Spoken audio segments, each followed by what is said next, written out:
Donc, bienvenue dans cette prochaine vidéo. Ici, on va parler de c'est quoi le PIP. On va voir qu'est-ce que c'est que le PIP, à quoi est-ce qu'il sert.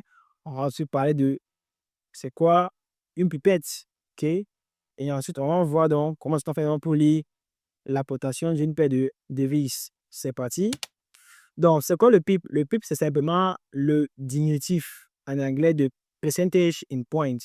OK, c'est simplement la mesure d'un changement de valeur d'une paire de devises. Je t'explique. Une paire de devises est au point A, c'est qui le point A par rapport au point B.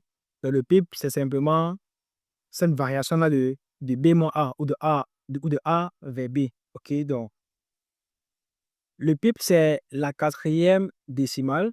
On va en parler. OK. Prenons l'exemple. Si par exemple, la paire de devises euro-USD bouge de 1,20 à 1,25, je te pose des questions simples de combien le PIP. Donc, rappelle-toi ici, on a dit que le PIP, c'est la quatrième décimale. Donc, ici, donc, qu'est-ce qu'on va faire? On va compter ensemble. 2, 0. Donc, le PIP, c'est ici, le dernier 0. Ça quitte d'ici, ça bouge jusqu'ici. Et après, on demande de combien de PIP. Alors, la réponse, c'est simplement une incrémentation de 5 pips. Donc, ça, c'est quitté de 1,2000 à 1,2005. Donc, ça va bouger de 5 pips.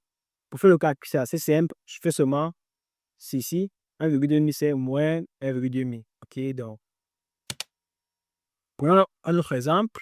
Donc, mais cette fois-ci, l'euro bouge de 1,3400 à 1,3350.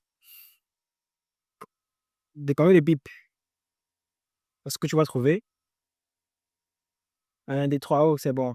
Dans la réponse, c'est simplement une décrémentation de 50 pips. Donc, comme j'ai dit, je prends simplement ceci, le plus haut, 1,34 moins 1 1,3400 moins 1,3350. Dans la réponse, c'est vraiment une décrémentation de 50 pips.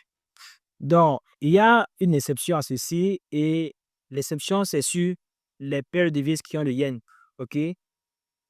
Donc, sur les paires de devises qui ont le yen, le PIP se trouve à la deuxième décimale.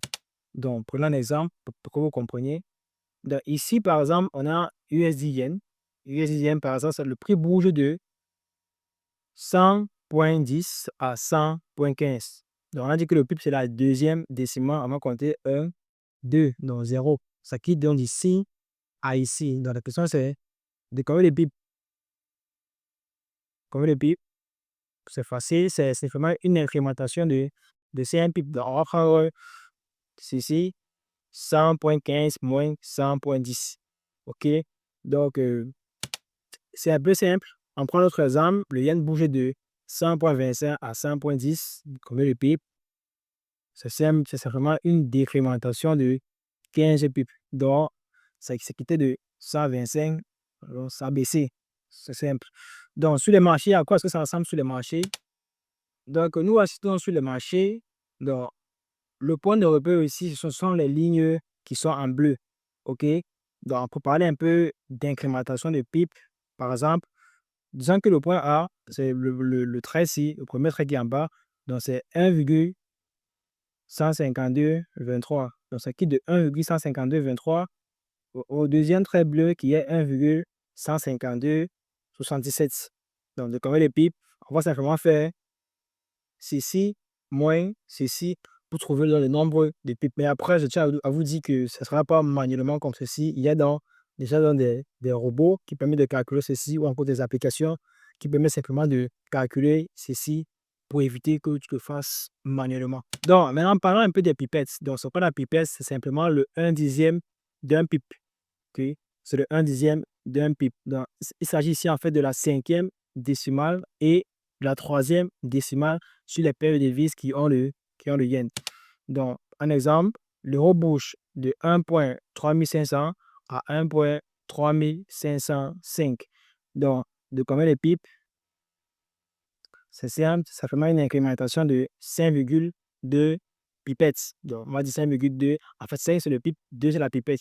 Donc, pour que ça passe à 6, il faudrait que Le 2 s'il devient 3, 4, 5, 6, 7, 8, 9, à 10, ça va incrémenter ici à 6. Que vous compreniez un peu. Donc, si on veut donc récapituler tout ce qu'on vient de voir, on a vu que le PIB, c'est simplement la mesure d'un changement de valeur entre une paire de devises, ok, et qu'il est situé donc à la quatrième décimale et à la deuxième décimale pour toutes les paires contenant le yen. Donc, on a aussi vu qu'une pipette, c'est donc le 1 dixième d'un pip. OK? Donc, c'est tout pour cette vidéo. J'espère que tu as plu. OK? On se voit dans la prochaine vidéo. Ciao.